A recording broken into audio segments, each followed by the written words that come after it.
Since MONTCO Connect was established, students have received engaging information about events and activities through the Get Involved group.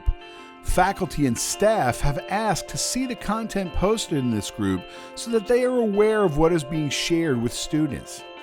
All employees now have access to the Get Involved group.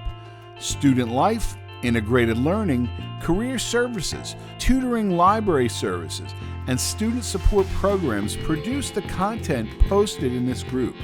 To access this group, navigate to the Groups section in the navigation on the left. Under the MONTCO tab, you will find the Get Involved group.